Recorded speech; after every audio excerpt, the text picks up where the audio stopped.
nota central de hoy le damos la bienvenida al prosecretario de Presidencia, el doctor Jorge Díaz. ¿Cómo anda? Bienvenido.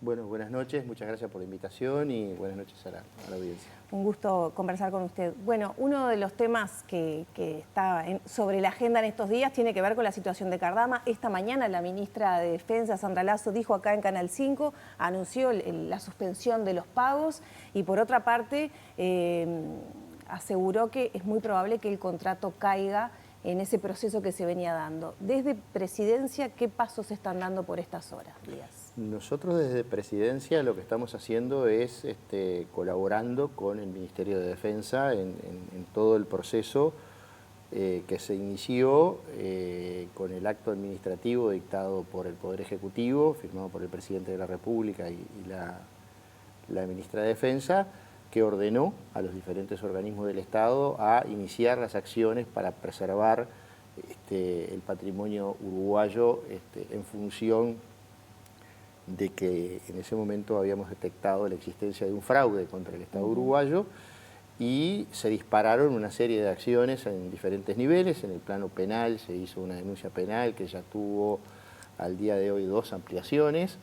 Se inició un procedimiento administrativo tendiente a la constatación de los incumplimientos por parte de la empresa. Hemos solicitado además, hemos contratado a la calificadora Beruberitas para que en representación del Estado uruguayo y conjunto con los militares de la Armada que se encuentran en Vigo, hacer una inspección en la obra. Y bueno, en el día de ayer nos notificó en forma absolutamente sorpresiva el astillero de que habían colocado la quilla del segundo barco. Digo en forma absolutamente sorpresiva porque el próximo hito y que estaba previsto en el contrato era la entrega de los motores, cosa que no sucedió ni va a suceder por lo que tenemos entendido porque Caterpillar le rescindió los contratos y evidentemente por alguna razón que no sabemos, pero suponemos o inferimos que es por una cuestión financiera, una actividad que en el caso de que el contrato siga estaba previsto para junio del 2026, se adelanta a diciembre del 2025 y se pretende que el Estado uruguayo pague. O sea que la quilla a esta altura no es un hito válido para efectuar un nuevo pago. Según el cronograma establecido en el contrato, estaba previsto para junio del año 2026 y no para ahora. Pero además no tiene ningún sentido razonable que se haya colocado ahora porque, en primer lugar, se coloca entre el primer barco que se estaría construyendo y el mar. Es decir, la pregunta es cómo se va a botar el primer barco si adelante en la misma línea está la quilla y se supone que empezarían a construir el segundo barco, lo cual es totalmente absurdo. O sea, no hay lugar para la construcción en ese astillero de los 2 barcos en forma conjunta. Bueno, en segundo lugar, nosotros nos hemos opuesto porque por contrato tenemos un plazo de 3 días para oponernos al pago. Hemos rechazado el pago de este hito y continuamos con las acciones administrativas tal como lo indicó el Presidente de la República en su conferencia de prensa tendientes a la rescisión del contrato. ¿La ampliación de la denuncia está vinculada a la firma falsificada del notario, a esos documentos? No, nosotros primero presentamos una denuncia donde teníamos claramente que era una garantía falsa, expedida por una empresa inexistente, una garantía que trajo a Uruguay el señor Cardama personalmente y se la entregó personalmente al director de Asuntos Financieros del Ministerio de Defensa Nacional de la época. Eso surge de las comunicaciones que nos entregó el estudio del Piazzo. Constatamos que esa garantía, al intentar ejecutarla, por no habernos, es una garantía a primer requerimiento, por eso intentamos ejecutarla para preservar la misma y nos encontramos con que la empresa no existía, la garantía era trucha, etcétera, etcétera. Y eso motivó la conferencia de prensa. Después descubrimos además, porque el mismo día de la conferencia de prensa el señor Cardama envió un correo electrónico diciendo me olvidé renové la garantía, pero me olvidé de comunicarles, tenía que comunicar 30 días antes. Pero aquí que lo que nos envía ese día era la misma garantía, una garantía de la misma empresa que nosotros ya sabíamos que no existía, es decir, una garantía trucha. Y además dice, la renové el 26 de septiembre del 2020, de este año, pues la original, la primera era del 22 de octubre del 2024, y se la renové el 26 de septiembre, pero se ve que en el apuro se olvidó cambiarle el año y quedó 26 de septiembre del 2024, es decir, se habría renovado una garantía antes de que se hubiera constituido la misma. Todo esto es un cúmulo de irregularidades impresionante, una garantía que demoró 11 meses en constituirse cuando tenía que haberse constituido en 45 días, que tuvo sucesivas prórrogas, que no hubo un expediente administrativo en el procedimiento de constitución de garantías, que no hubo actos administrativos que dispusieran la prórroga, que se dispusieron prórrogas de mandato verbal del señor ministro, que el estudio del PIASO observó en forma reiterada que todos los plazos estaban vencidos y que terminan aceptando una garantía cuando el propio estudio del PIASO le dijo en lo formal está todo correcto, pero nosotros no podemos responder ni por la solvencia de la empresa, ni por la reputación de la empresa, ni siquiera si la empresa está habilitada a expedir este tipo de garantías. Pese a eso, aceptaron la garantía y estamos donde estamos. Entonces, lo que seguimos de ahí en adelante fue constatando los sucesivos incumplimientos y, bueno, haremos el procedimiento administrativo tendiente a la rescisión. O sea, ¿hay más ampliaciones para hacer a esa denuncia? No, lo que pasa es que después de la denuncia surgió lo del notario español, es decir, nosotros le pedimos un informe al notario español y ahí descubrimos que el certificado notarial que acompañaba la garantía también era falso. Eso motivó la ampliación de la denuncia. Y ahora, en un informe que el Ministerio de Defensa le solicitó al Ministerio del Interior, se descubrió que una de las firmas de la primer garantía y las dos firmas que nos envió el señor Cardama son calcadas, es decir, no son firma digital y aparentemente, según lo que se nos informa por parte de Policía Científica, habrían sido extraídos de otro documento y pegado en ese documento. Con todo esto, el gobierno asume que se va a rescindir el contrato, que ya no hay otra alternativa, como sí se manejó después de la conferencia, que bueno, que si se podía, digamos, recapitular, se iba a ir en pos de obtener igual las patrullas sociales. La decisión era rescindir, siempre fue rescindir, lo único que obviamente si había un camino diferente, para mí no lo había desde el día 1, pero bueno, si había un camino diferente que nos permitiera rescatar parte de los 30 millones que se llevan invertidos, obviamente que tenemos que hacer todo lo posible para ello y por eso nos hemos tomado todo este tiempo. Pero la realidad es que cada día que pasa lo que constatamos son más actos de mala fe de este buen señor, sucesivos incumplimientos y yo diría que la incapacidad del astillero de poder construir estos buques. Entonces, lamentablemente para el país, se firmó un contrato con una empresa absolutamente desconocida, una empresa que en el proceso competitivo anterior había quedado en último lugar, que llegó al Uruguay no sabemos cómo, que se le permitió aparentemente modificar su oferta en 3 oportunidades cuando a las otras empresas convocadas no se les permitió, que nunca había construido barcos de este tipo, en fin, y un largo etcétera. Entonces, lo que yo me pregunto es por qué causa, razón, motivo o circunstancia se terminó contratando con una empresa que termina que nos ha llevado a este lugar donde el Estado corre el riesgo de perder 30 millones de dólares que ya entregó y por otro lado nos vamos a quedar por lo menos con Cardama sin OPB, o sea, nosotros ya estamos pensando en el plan B, o sea, de la compra de OPB o de la construcción de OPB en otro lado, pero no con Cardama. ¿Cuáles serían esas otras opciones? Bueno, ahí eso se encarga el Ministerio de Defensa y el Presidente de la República. Yo tengo conocimiento de alguna de las opciones, pero prefiero mantenerlas en reserva hasta tanto se puedan concretar. ¿China podría ser una opción? Yo creo que Uruguay no se cierra ninguna opción. No escuché que se esté hablando con China de este tema, pero el clúster de naval gallego había hablado de poder hacerse cargo de esto teniendo en cuenta o asumiendo también esa responsabilidad, ¿no? Puede ser que eso suceda. Esa es una opción que nosotros hemos manejado, la posibilidad de una cesión del contrato. Exacto. Pero esa opción todavía no se concreta y nosotros tenemos un plazo perentorio que es el 15 de febrero de este año. El 15 de febrero, perdón, del año que viene. 15 de febrero del año que viene tiene que estar resuelto este tema porque si no Uruguay estaría obligado a emitir una segunda carta de garantía irrevocable y demás. cosa que no estamos dispuestos a hacer. ¿Brasil puede ser otro país? Se ha hablado de varios países, Sí. Yo prefiero mantener la reserva y que el Ministerio de Defensa, que es el organismo competente, junto con el Presidente de la República, se encarguen de este tema.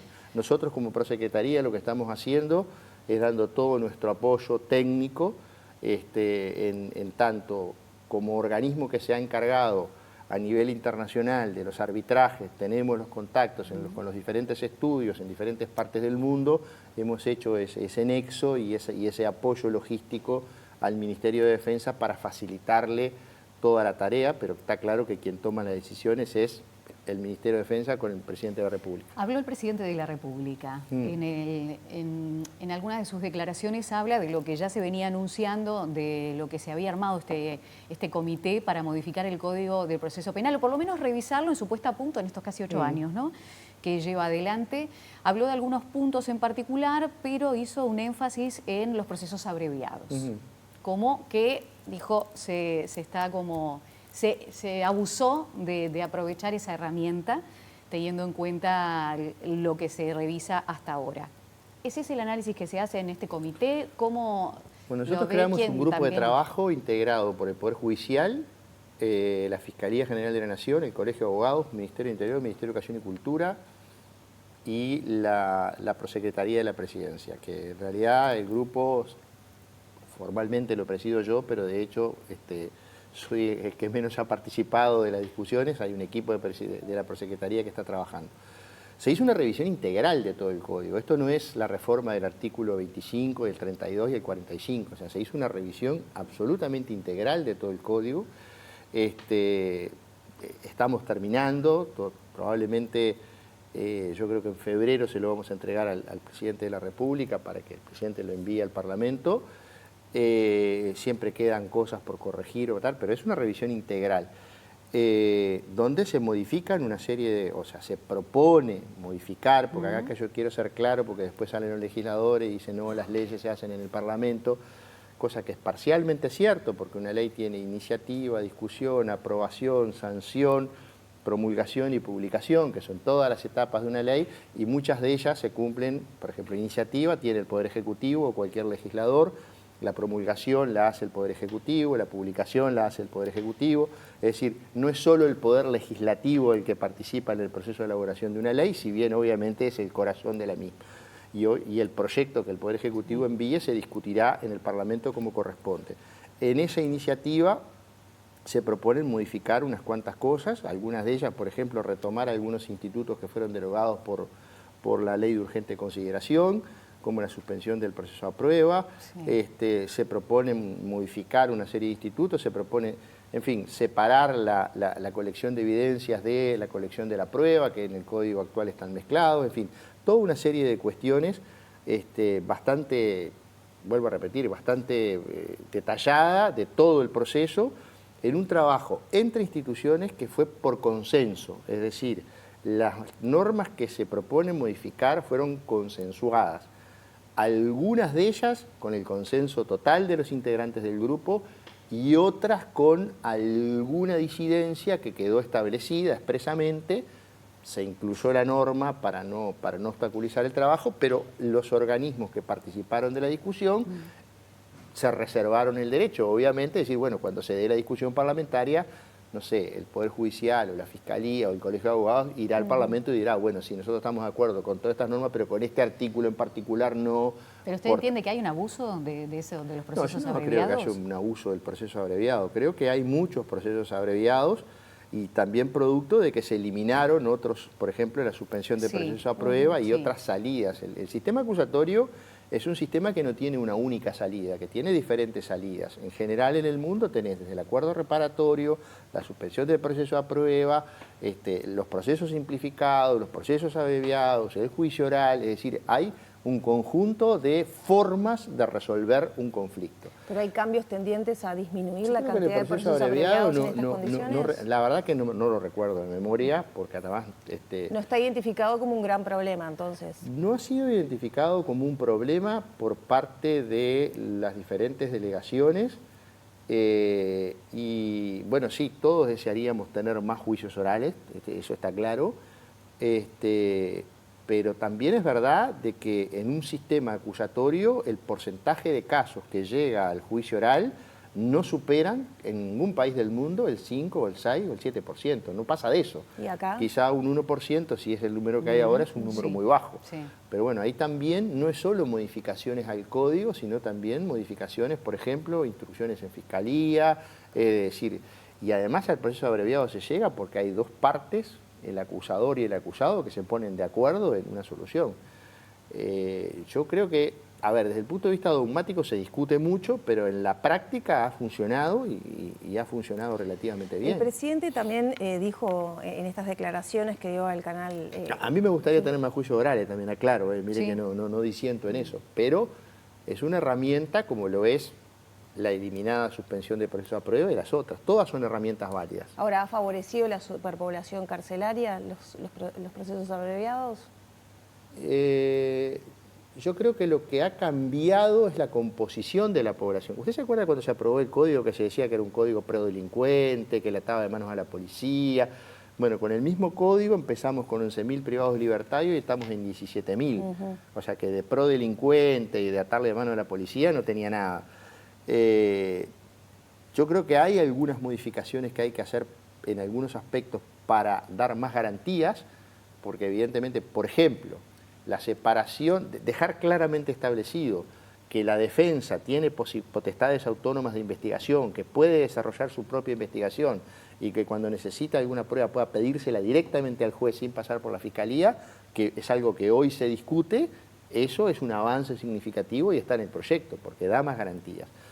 Después, bueno, el tema de las cautelares también influye, porque hoy por hoy tenemos determinadas presunciones para las medidas. Es decir, hay un montón, o sea, es una gama tan amplia de cosas que identificar en un instituto solo parece un poco mucho, ¿no? Con respecto a la ley de urgente consideración, hablábamos de un punto que es la suspensión condicional del proceso, que los operadores lo vienen reclamando, que fue una modificación. Las penas, si bien se hizo una modificación en el artículo, el 74 sigue vigente con respecto al ingreso de droga a las cárceles. Pero Eso que tiene que ver penal, con, ¿no? sí, que tiene que ver con la política de droga. Algunas modificaciones pueden ir. ¿Cuáles son exactamente en esto que dijo que? No, acá, que son... acá hay normas procesales, normas penales no están incluidas acá. Sí hay algunos proyectos en el Parlamento de modificación, por ejemplo, el ingreso de droga a las cárceles, Sí. el crecimiento punitivo. Yo creo que hay que, una vez que terminemos con esto, hay que entrarle al Código Penal. Tenemos un Código Penal de 1934, un Código Penal que ya no es código porque tiene tantas modificaciones que está totalmente destartalado, por decirlo de alguna manera. Hay un proceso de decodificación porque son tantas las normas extracódigo que ya son más que las del código. Pero además una cosa, hay que revisar, bueno, qué bienes jurídicos queremos proteger. Por ejemplo, el ambiente hoy no es un bien jurídico tutelado. Yo creo que esa es una discusión que hay que dar porque creo que tiene que haber delitos ambientales. Hay que ver qué tipo de conductas que vulneran ese bien jurídico tutelado penamos y con qué tipo de penas.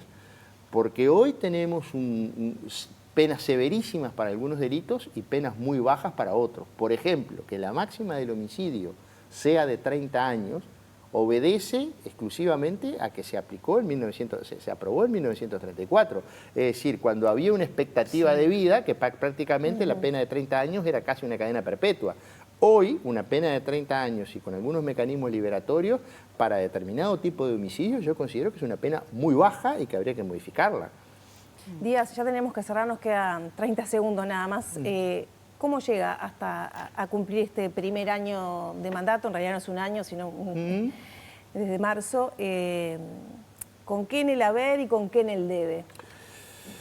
En el haber, elaboramos la Estrategia Nacional Antilavado de Activos, que había quedado pendiente del gobierno anterior, se elaboró y se aprobó. Remitimos al Parlamento las modificaciones a la Ley de Lavado de Activos, que lamentablemente el compromiso era aprobarlas este año en el Parlamento y que van a quedar para febrero del año que viene. Nosotros hubiéramos deseado que se aprobaran este año. Trabajamos en reforzar la CENACLAF, y conforme el reforzamiento de la CENACLAF implica también la creación del SILCON, el Sistema Integrado de Lucha contra el Crimen Organizado y el Narcotráfico, que lo que pretende e implica es que todos los organismos que tienen información que tienen bancos de datos que necesariamente deban ser utilizados para combatir el lavado puedan interoperar entre sí. Estamos trabajando en eso muy activamente. Estamos ahora antes de fin de año con un plan piloto. Todo lo que tiene que ver con los proyectos Ciudadela, todo lo que tiene que ver con el trabajo de la Junta Nacional de Drogas, el convenio con el INISA, todo el trabajo realizado en los arbitrajes internacionales, la prevención de la Secretaría de Litigio Estratégico. Eso en el haber. En el debe, y para alguien que viene de afuera de la política, te diría, a mí me gustaría que las cosas fueran más rápido, pero eso es por un tema de personalidad. Yo tengo una experiencia más bien ejecutiva, más que... pero ¿es por la discusión política, por la burocracia del Estado? Bueno, hay cosas que son burocracia y nosotros estamos permanentemente desde la presidencia trabajando para destrabar nudos. Eso incide, y después a veces hay discusiones que yo no las entiendo mucho, discusiones a muerte por determinadas cosas que realmente deben hacerse, pero a ver, acá hay como una concepción de que si hay una ley que se aprobó en mi gobierno y vos la querés modificar, es como que estás atacando el legado y la verdad que me parece un absurdo, porque hay leyes buenas y malas aprobadas en todos los gobiernos y que hay que modificarlas. Hoy estuve reunido con la gente de la Fuerza Aérea por la denominada ley de derribo, que es necesario modificar el decreto y quizá más adelante modificar la propia legislación, porque es un problema.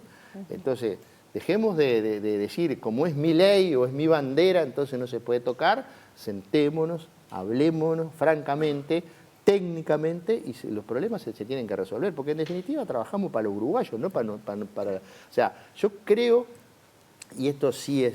Creo que los políticos discutimos muchas veces cosas que solo le importan a los políticos y no le importan a la gente. Tenemos que pensar en la gente y en los problemas que tiene la gente. Díaz, muchas gracias por estos minutos. Gracias a ustedes. Nos quedaron muchos temas para conversar, así que ya queda planteada la designación de un fiscal de corte, si es que ejemplo. se llegará finalmente a un acuerdo. Bueno, ojalá lleguemos a un acuerdo. Está bravo llegar a un acuerdo cuando es una o ninguna, ¿no? Sí. ¿Se puede cambiar el sistema de designación de fiscal? No, eso está en la Constitución. Muchas gracias, ahora sí.